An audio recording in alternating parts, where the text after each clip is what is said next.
Hello, everyone. Hello, guys. How you doing? I'm so sorry. I'm very late. That's all my fault. I must admit, I totally forgot we'd arranged to do this. But I'm here now, and I'm Sure ready. now and on the ball. Ready to go. Helen, have you got something to show us?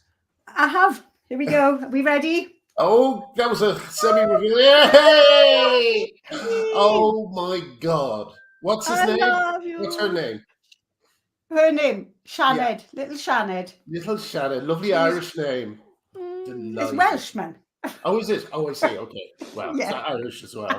Oh, she likes a pair of glasses. She does Ah. like a pair of glasses. Oh, she is So also sweet. Yeah. implausibly small. Yeah. She looks tiny. Tiny. Oh my God. There we go. Helen, I might have to come around and witness the puppy firsthand. Pick up some. Have a Well, cuddle you can. session. Yeah, Do cuddle live session. quite close. Yeah, just leave me alone with the dog for a while, and I'll have a cuddle session. Sorry, that sounds so awful. Is he being inappropriate? Right, you're going back down. Coming up. Here she goes. Oh. There you go. There you go. Sweet. She's just going to sit there. She's going to witness the mess. First. Yeah. What kind of doggy is that? What kind of doggy? Jack Russell. She's a little Jack Russell, just like little Sophie was. Like Sophie. But she's teensy tiny. You look at her and you think, how is that possible? Yes, she is wee. She is very wee. So yes, this is an impromptu one. We felt we should do one because we haven't done one for a while. But also we've got an interesting interview coming up later on with a lady who is. Oh, do we not? Oh, Helen, you look surprised there. I thought we'd organised the woman from the. Yeah. Oh, we have. Good. Sorry. Yes. Yes. The David Lloyd. Yes, that's right. A woman who is suing David Lloyd for not respecting sex segregation in their clubs. So that should be interesting. But also, I have learned that David Lloyd is a place, not a person. Sorry, yes. Yeah, it's a gym. It's a chain of gyms. Oh, there's no man named David Lloyd. Well, there was David Lloyd George. What? But no, I thought it was like Duncan Bannatyne's gyms. I thought there was an actual person named David Lloyd. Well, maybe, but it has been around for a really long time. Right. So my guess is that it's now a corporation, and there's no actual chap. But it doesn't matter. What matters is that somebody is challenging them. Somebody is sort of standing up and saying, like, no, we need to take it to court. And just like everything else, we have to spend money and time and effort over it. But it has to be done because things won't change unless we challenge them. Yeah, and I also noticed that maybe her name will come to your minds easier. Is it Lynn, the snooker player or the pool player, who is challenging? She's just put up a crowdfunder and got halfway to her target in 12 hours. So people are sick of this. It's just that, as usual, our usual problem is that it's true. Well, corporations and the government, etc., and politicians, they're all lagging behind, aren't they? They're still on the bandwagon, thinking, "Oh yeah, this is the bandwagon to be on. It's traveling this way." Whereas actually, it's done a U-turn and it's coming back. But they haven't realised it yet. Hugely. I think my nightly lying in bed scrolling through Instagram and TikTok or whatever, you can see that the tide has really turned among the people. Really? It's just the media hasn't figured it out yet. The busybody bureaucrats, everybody stupidly thought, I know, we'll hire as many people with unusual pronouns as possible to enforce diversity. And of course, all they got was this little Gestapo out of it who was trying to shut down diversity everywhere. So that means it's going to take a long time for that to get flushed out of the system, possibly even years. Yeah. And then, of course, you have all these politicians who got on board with all of this stuff. It's going to take a whole election cycle for all of that to get flushed out. And God knows how much, And it's still in academia, of course, and it's still in academia. So, you've still got the kids who are coming out of university who have been sort of drowned in it. But I think, but again, with academia, my guess is that there's a handful of the kids, the ones who have joined the student union, the ones who want to be, counsellors or whatever. Most kids don't care. But those are the handful of people who will actually go off and try and change things, so that, it is a problem. People listen to the people that show up. Yeah. It's interesting. I've been hearing a few more. I spoke today with someone who is in a particular industry who is I can't go into any detail because it'll give it away, but basically used a certain. I can't say anything without giving it away. I'm going to be careful, but she is like a lot of people did something that she thought was just completely normal, completely run of the mill, and is now being accused of turfery. And her inclination is to dive into it and try and connect with other people. So I have noticed as well a lot of people who are joining, the various groups I know about, and lots of new faces appearing. So maybe it is changing. Yeah, I never know. My position in the fight is too weird for me to have a really good idea of whether the wind is shifting. But it does sometimes feel like it is. I think to me the big difference is that there are more and more, like, especially women who start following me sort of on a daily basis, just, normal women who have kind of seen it start in schools and who have sort of spoken to maybe one or two people, and they've said, well, actually, this is happening. You can go on Twitter, you can join the Women's Rights Network, and then they discover that there are other people fighting it. And there are so many more just like normal people just pitching up to say no. I think and that's what's going to change it, isn't it? You just need a weight, sort of a weight of people, and as soon as you join forces with others, then you can change things.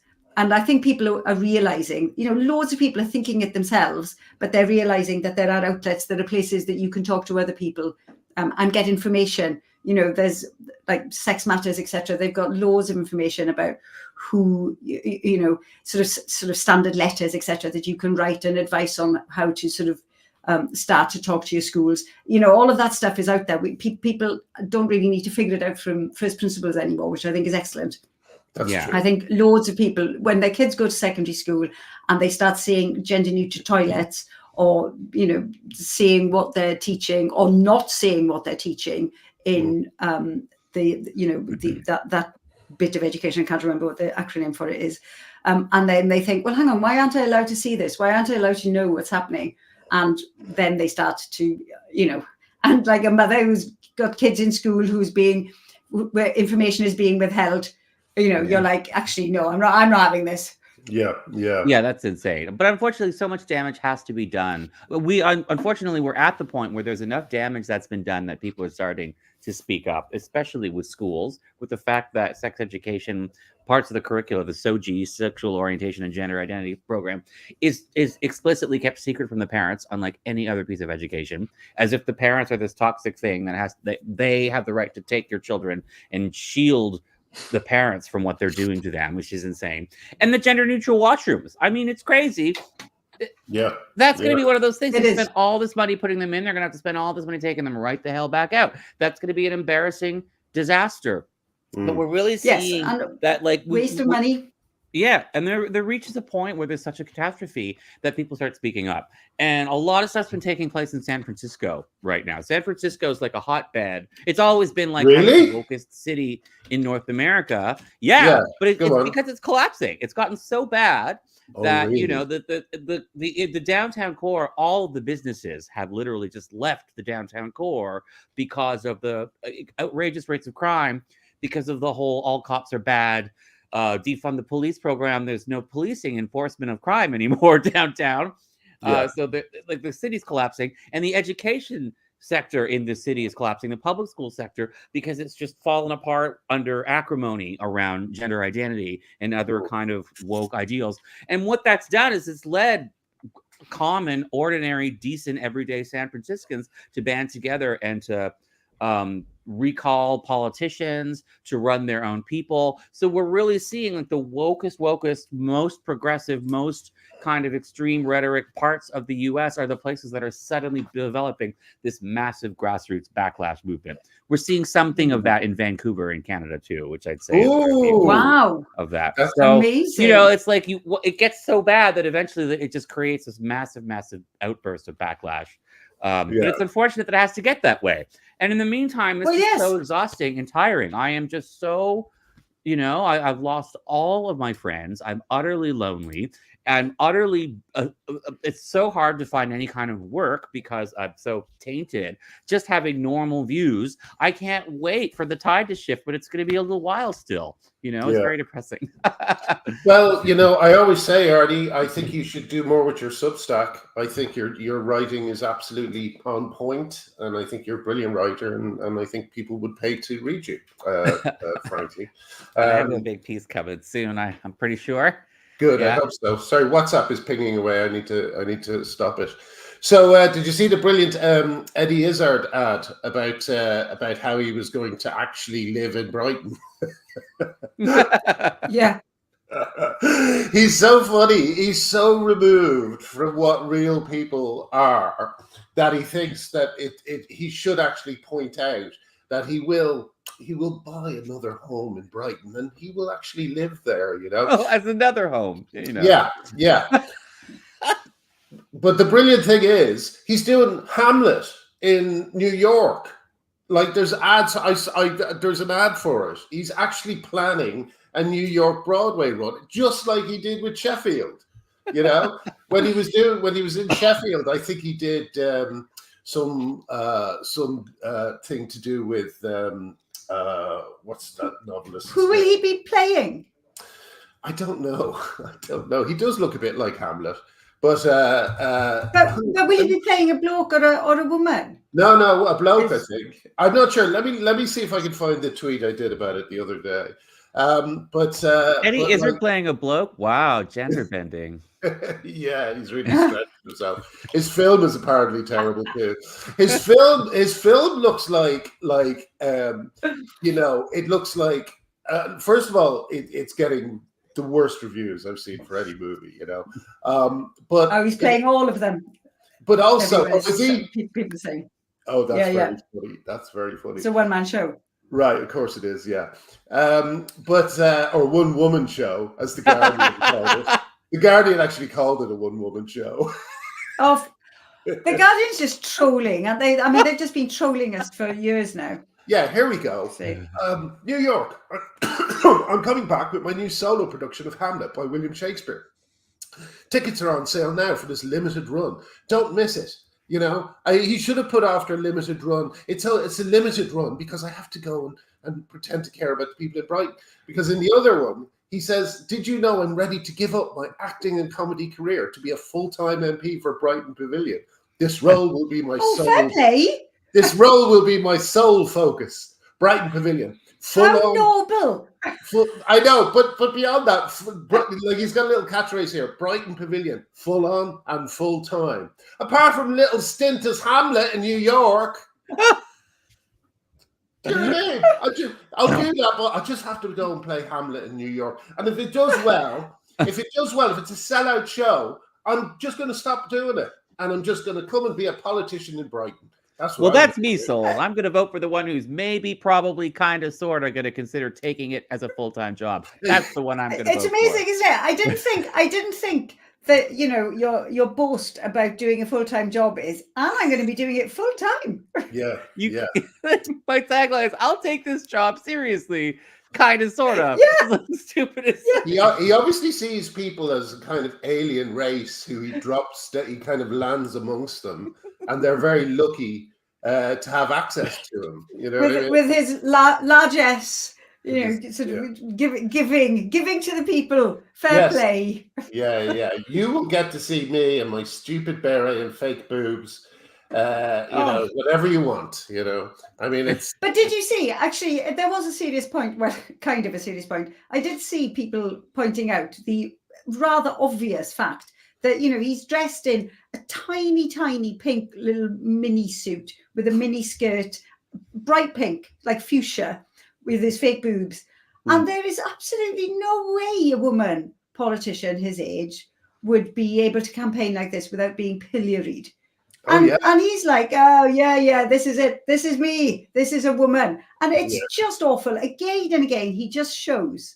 I mean, to be fair, it's not unexpected that a bloke who thinks that he can say he's a woman has zero care or idea about how actual women feel about it. So it's not a surprise that he's tone deaf to this, but it does still show it starkly. Yeah, and also it's very interesting how he's treated by newspapers. Like, I think one newspaper found the same dress that he was wearing, or sorry, not one newspaper, one Twitter user found the same dress that was being worn by him in one male story, and a woman in another one, and the woman was described as embarrassing. Why would she wear this? But of course he was.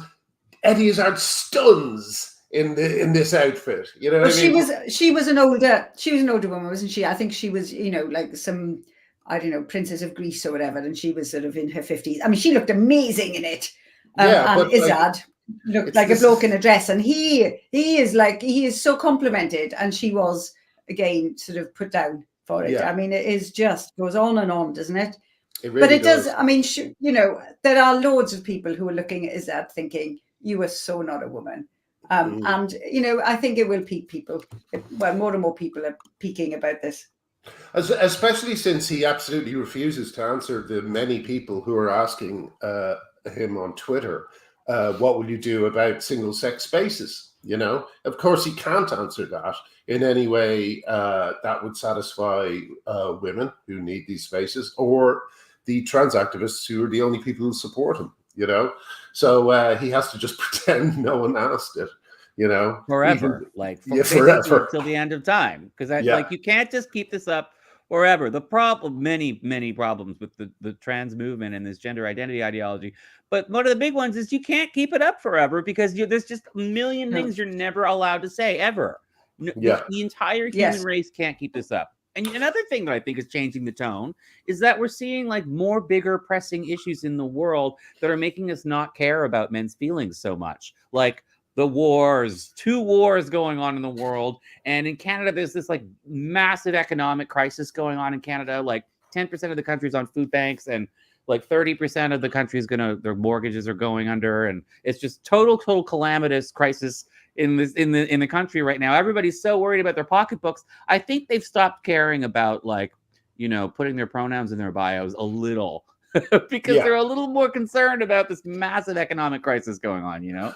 Also, I think we all noticed how it seems to be people with pronouns in their bio and Owen Jones types who have been so extremely dismissive of what those poor women in Israel experienced on October the 7th and continue to experience because they're not being released. So it's interesting how the pronoun brigade have kind of revealed themselves to be just completely dismissive of one of the worst atrocities we've seen in years. The use of rape not as a consequence of war, but as an initiator of it. It's been. But as Owen Jones said, but it wasn't. But we didn't see it. We didn't actually see it. I mean, if it did happen, it wasn't on that film. Yeah. Exactly. So it's been in. So I think one thing that's kind of happening as well is that all these people who have been doing, you have to admit, quite well, putting themselves forward as the nice people, the kind people, the people who just want you to respect them. All these different myths they've built up around themselves turn out to be a bunch of homicidal maniacs. Absolute lunatics, some of them. And I'm not talking about people who are concerned for Palestine. I'm talking about people who ignore the atrocities committed by Hamas. It's been absolutely extraordinary to watch. And every single time you see one of these people, they have pronouns in their bio. So it really is like you've woken up amongst these lunatics, who are like, who are these people are insane, you know? And I think that's going to have an effect. I think like the thing I'm going through at the moment with Rosie Duffield is a fantastic example of that, where the left. It's astonishing. Yeah, let me just quickly give it so people could catch up. Give a quick background. But basically, Rosie Duffield has always been hated by the left of the Labour Party because she stood against anti-Semitism within the party and was very isolated and brave to do so, you know. And they're coming after her on the basis of a tweet. Oh, again, it's Eddie Izzard, of a tweet that I wrote in which I said, Eddie Izzard, Eddie said something like, I'm a trans superhero, but if I was alive during the Nazis, time of the Nazis, I would have been killed or hunted down or something like that. And it's like, what are you fucking talking about? So I said, yes, the Nazis famously bigoted against straight white people with white men with blonde hair. And they have taken this, thanks to... But this was back in March that you wrote this tweet, wasn't it? This was a long time ago. Yeah, and Ash Sarkar jumped on it as an example of Holocaust denial, which is such an absurd... It's literally the opposite. Literally the opposite. Yeah. And these same people... But again, you know, Novara Media and all that lot, they're exactly what I'm talking about when I talk about the crossover between anti-Semites and people with pronouns in their bio. That's exactly who I'm talking about. You know, they're shameless. They're absolutely shameless. They'll use whatever weapon they can find to destroy people they don't like. So I've written quite a good letter, although I do feel a bit embarrassed. I got a lot of praise for the letter, but I had a lot of help writing it, and I don't want to keep getting this praise in my comments when it wasn't me. I don't know if I could say who helped me though, but someone helped me, so I will say that. But yeah, like, we're just going to keep at it because it's an absolutely outrageous accusation to throw it at her of all people as well.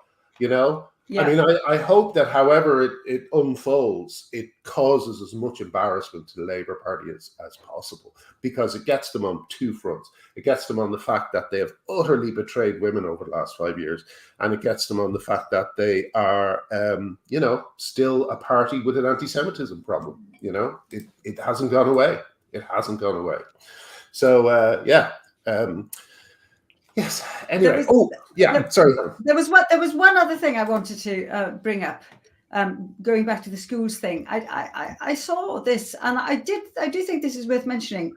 So Michael Cashman, he tweeted a couple of days ago about, because there's a debate on the 7th of December on safeguarding in schools, and Cashman has tweeted, the right wing in the House of Lords has organised a debate for the 7th of December on safeguarding in schools. We must push back against these people. Yeah. You know, he's just saying it out loud. We've got to, because he's decided that if he wants to push back against this debate about safeguarding in schools. So he's decided that if he can quite ham-fistedly describe them as the right wing, then he can get away with it. But it looks terrible. And Robin Moira White, that lawyer, solicitor, I'm not quite sure what he is, has responded saying, "What can I do to help? I'll DM you." So they are like very openly saying we need to challenge this debate on safeguarding in schools. I mean, it's like I don't really like to use the phrase, the mask has slipped, or they've said the quiet part out loud. But honestly, the phrase "they've said the quiet part out loud" was made for this. Yeah. Absolutely. Well, I remember once years ago, I saw someone on Twitter, some kid on Twitter saying it almost seems like safeguarding is a dog whistle for transphobia. And I thought, what a victory for the world's predators that they have managed to make safeguarding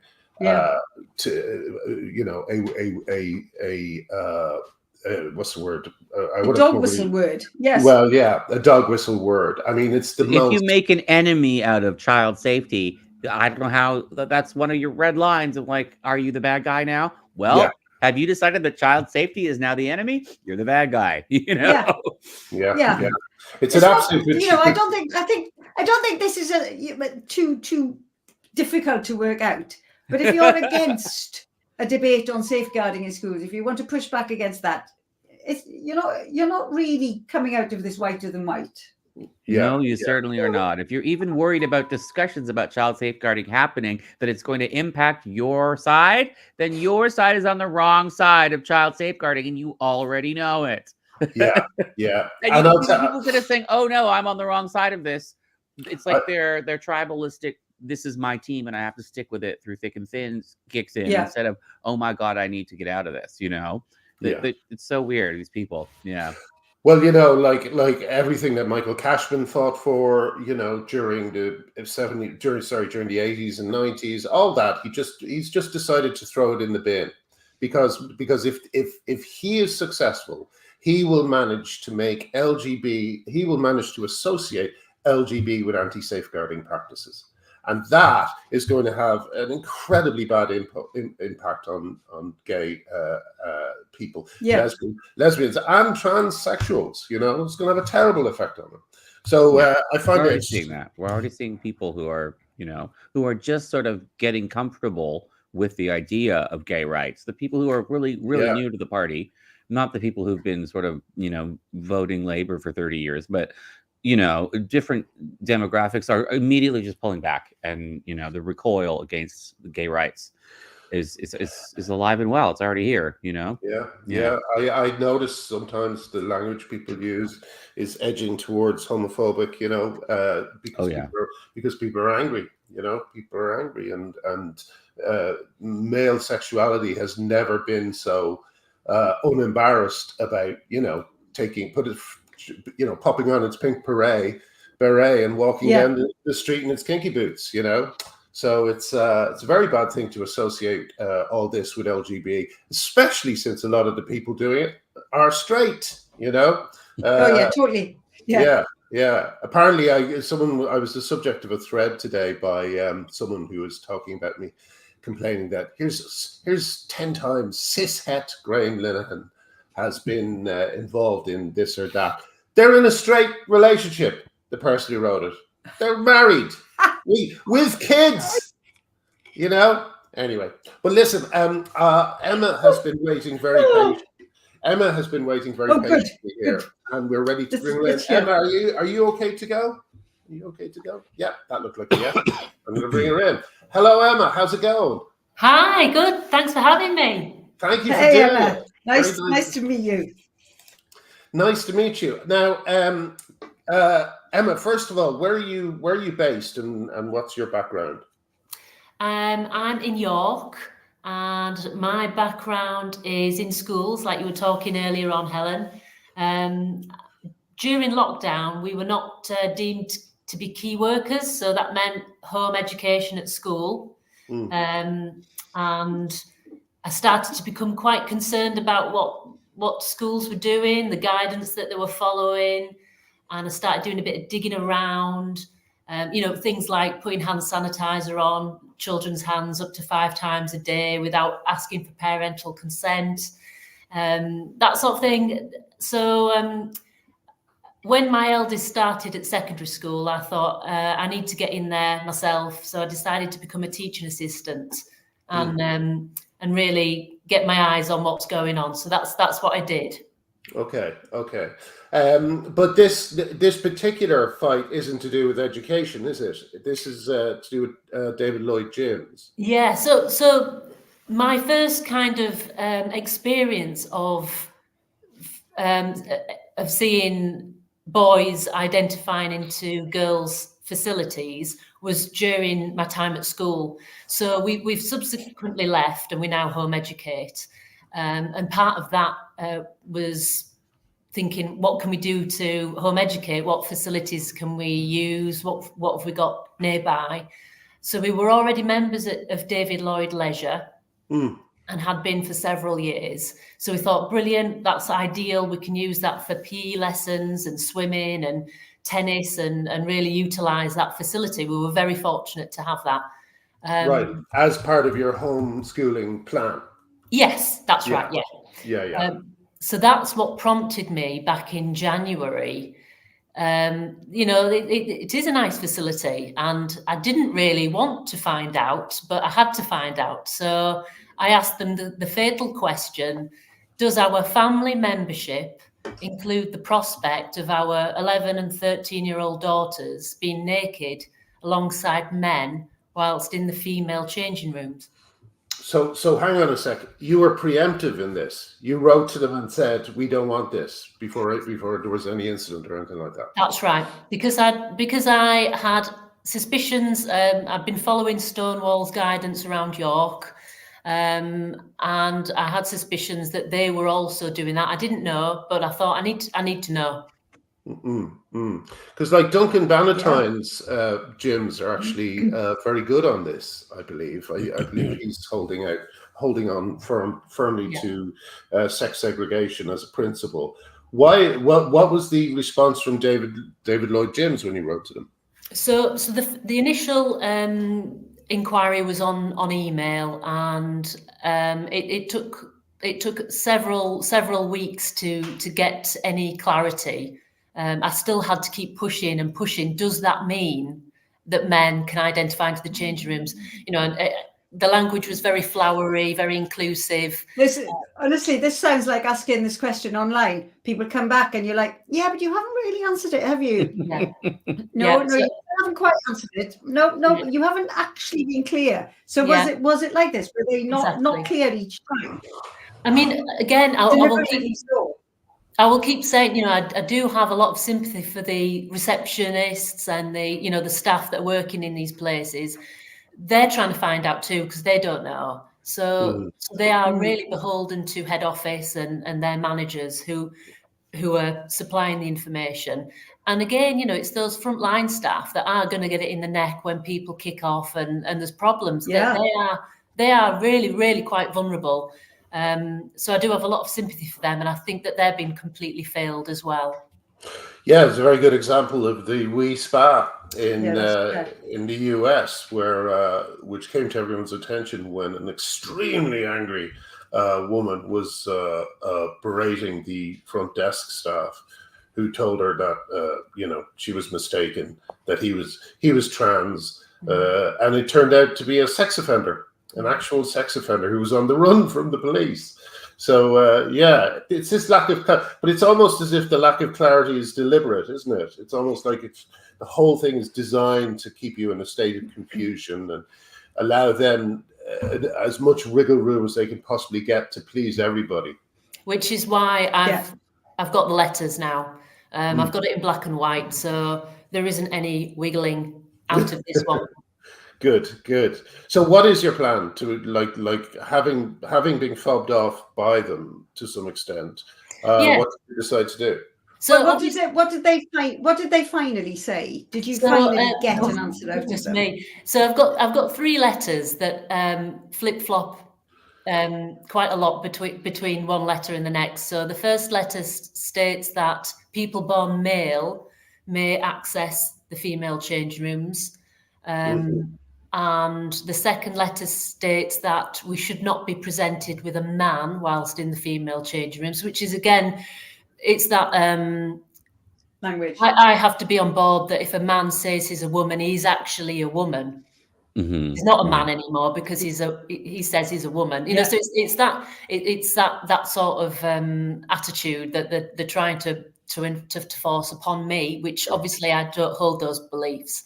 So my claims will be they are for discrimination on account of my sex and of my gender critical beliefs, and also for breach of contract because we were sold family friendly single sex changing rooms, which the second letter referred to gender specific changing rooms.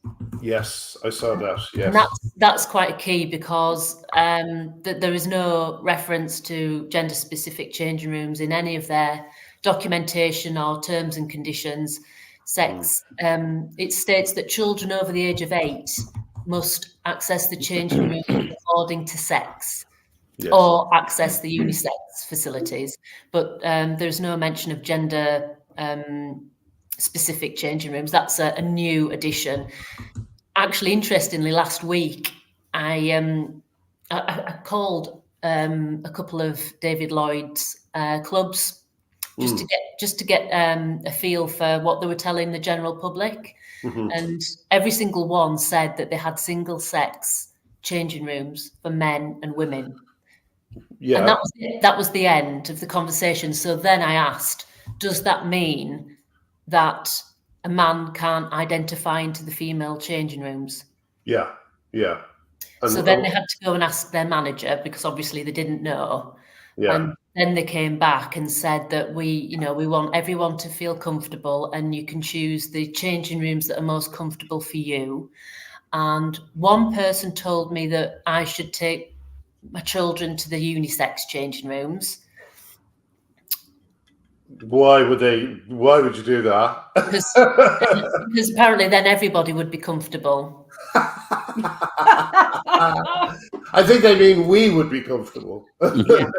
And so they finally did. So they finally had, so after going around and people being lots of confusion, they have finally said the policy is we want everyone to be comfortable. So if a bloke says he's a woman, he can use the women's changing rooms, and this is why you're suing.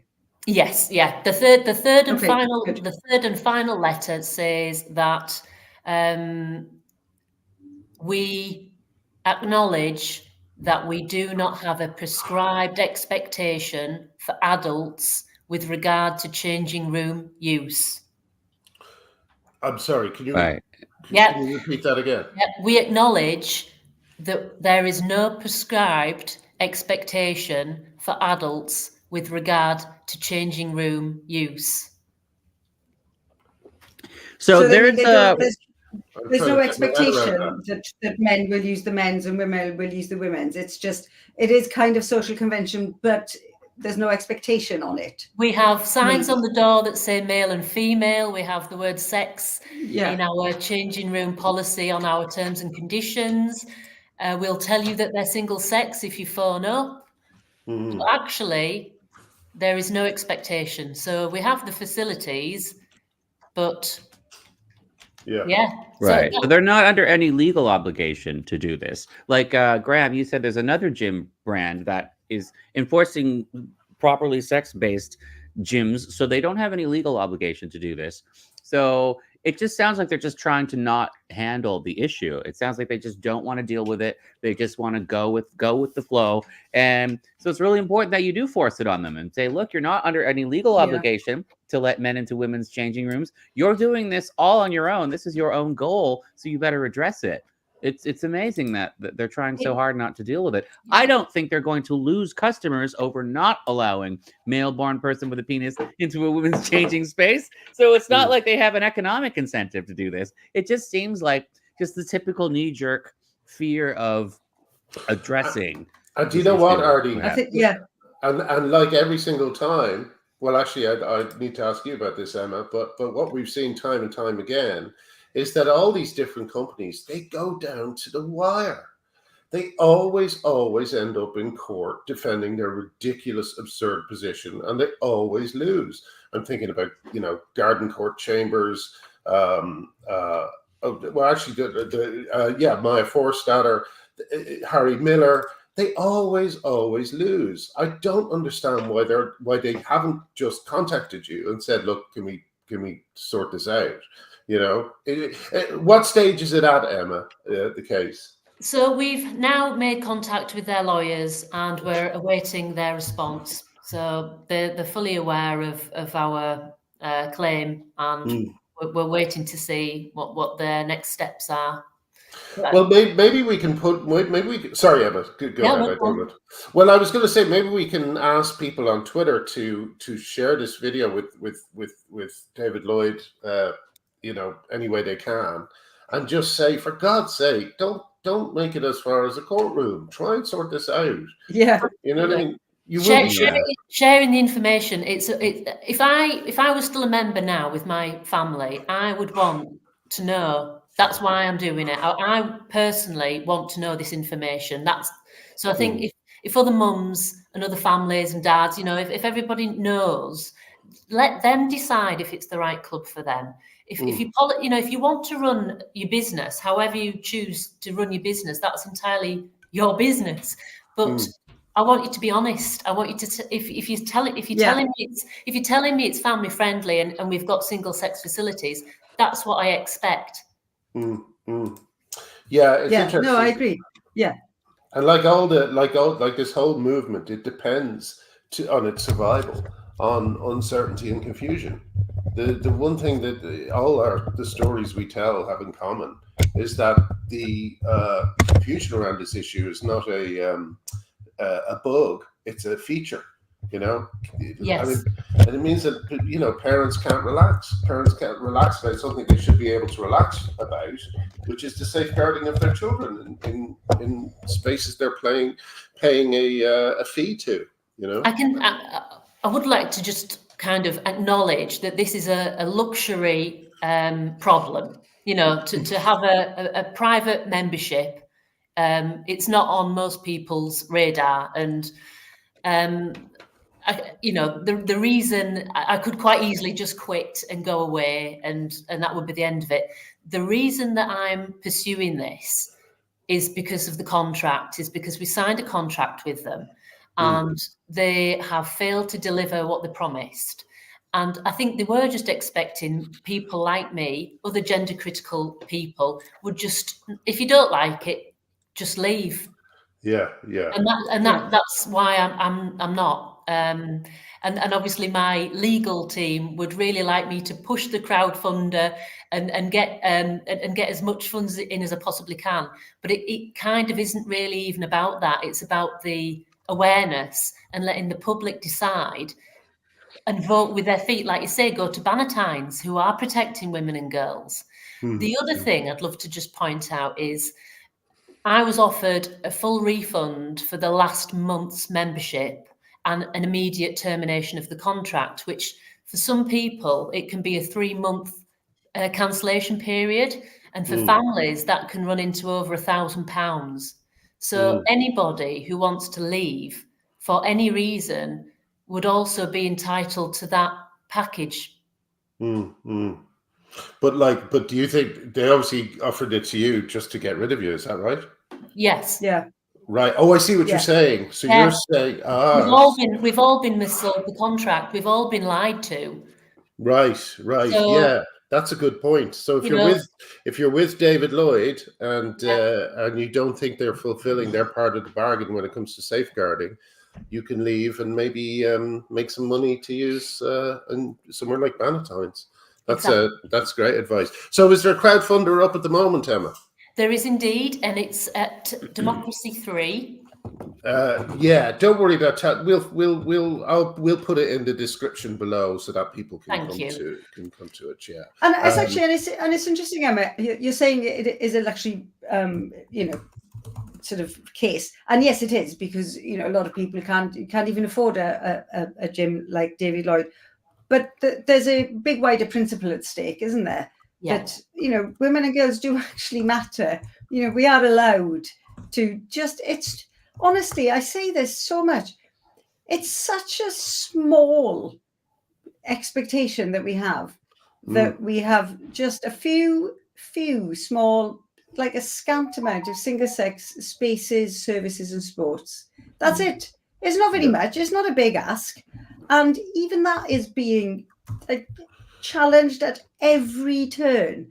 And so it is important. It's important to challenge it everywhere. Because we do matter. We matter. Yeah. Sorry, Emma, go ahead.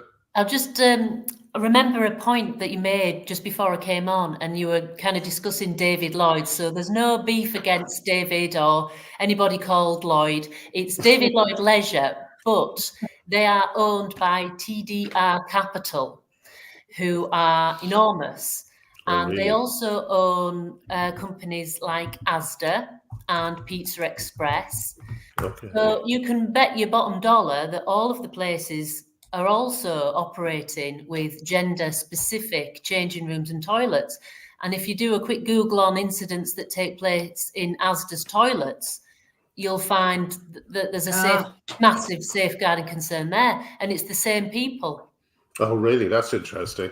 I've shared your crowdfunder details in the chat here, but I'm also going to share the details of TDR Capital if anyone wants to write to them and ring them about this, because yeah, that's interesting.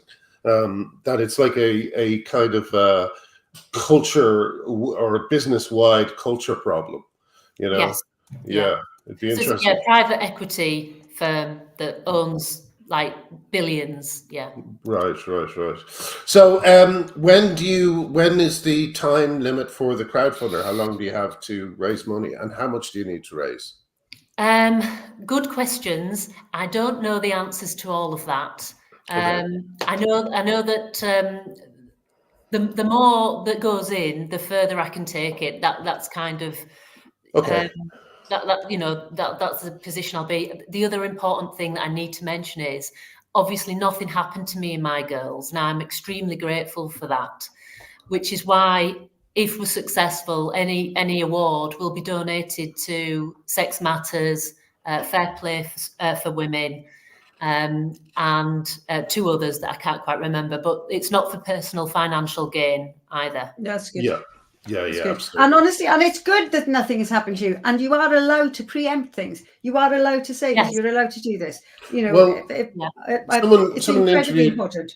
Someone interviewed me the other day, and they said, "Why do you think this is so important? Why are you so?" I can't remember the exact nature of the question, but my answer to whatever it was I don't need to see the kids attacked in single sex spaces that have been invaded by men. I don't need to see it happen to know it's wrong. I don't need to see female prisoners sexually assaulted to know it's wrong, or children, to cut off their breasts or genitals to know it's wrong.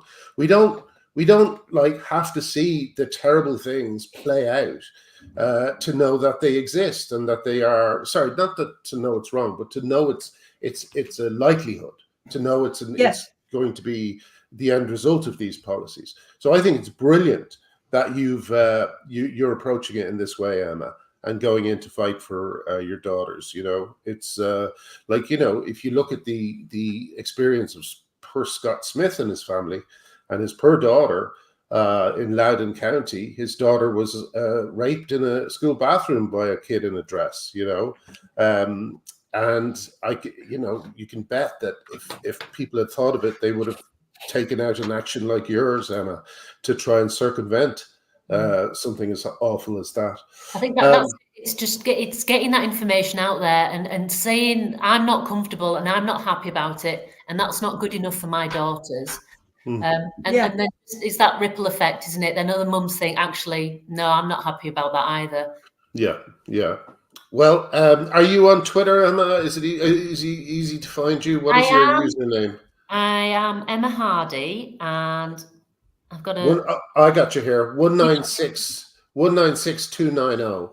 Emma Hardy 196-290, and I will also put that in the chat. Thank you very much. Yeah. So, is there anything else before we sign off, Emma, that you need people to know, or is that does that cover it? I think we've covered it. I think that was everything. Maybe you can come on to give us some updates as to how it's going when you've got a bit further down the line. I would love to. Thank you. Excellent. All right, Emma, lovely to talk to you, and best of luck. I will pop some money into the crowdfunder as well. Thank you. And well done. I've just bought myself a Christmas present, and it's your book, so yeah. Oh, good. Excellent. Good. That's nice. No, thank you very much. Yes, thank you, Emma. Thank you very much. Speak to you soon. Thank you. Bye-bye. Right. Well, that's good. It's important, isn't it? It's important that people take these on, and it's rubbish that we have to spend the time and energy and money on it. But it is really good that there are people out there who are willing to say, right, I'm going to do it. Yeah. And everything, emailing these people and contacting them, these letter writing campaigns and things, they really make a difference. Like I still remember years and years and years ago when I had to implement gender neutral washrooms in the venue I managed because my board had stuck me with it. And I got emails right away from women protesting, right. and it, and that was years and years and years ago. Oh, that is makes a difference. interesting. Even if people, so like when she called up those individual branches and asked those employees and they had to talk to their managers, that was probably setting off, a lot of very interesting thought. Those little actions make a huge difference. The defiant statements of, no, I'm gender critical and I have these beliefs and I want you guys to take a position on it. That trickles down and it makes a difference. It always makes a difference. Yeah, that's really good. Yeah. In fact, if anyone else wants to, as Emma said, don't forget that there could be a nice financial incentive as well to putting some pressure on David Lloyd. Please do it. These little things all added up together. Turn the battleship around, the battleship that we all believe is turning. I'm quite excited about it now, actually. Both your moods is much different than it usually is, and makes me think that, maybe something is happening. Is there anything else that, I'm sorry, I was a bit late, so this is going to be an extra short episode, but is there anything else we haven't covered? Well, of course, the puppy. How close can you get to the puppy to the camera? He's going for the glasses again. No, she's asleep. Fast off asleep she is. Come on. Stand it back. Just go. Is she asleep? Yes. There we go. Oh my God. Here we go. Let's see. She's so cute.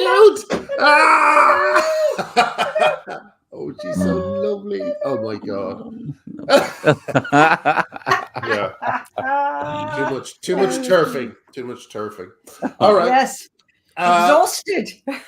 Well, I might call it a day on that. I think it's partly my fault that this was so short because I was just unprepared. Sorry. That was fine. That was fine. It was good. It was good to have Emma on. It was really interesting. Yeah. Oh, and I will say this: we are going to get Sal Grover on very soon. Fantastic! For an update as to where she is with her case. Fighting the obscene Roxy Tickle. Insane. It's insane. It is absolutely insane. But yes, in the meantime, have a great December, and we will see you definitely for a Christmas episode at some point, if not sooner. Fantastic. See you, everyone. Bye-bye. Like and subscribe, guys. Thanks for watching.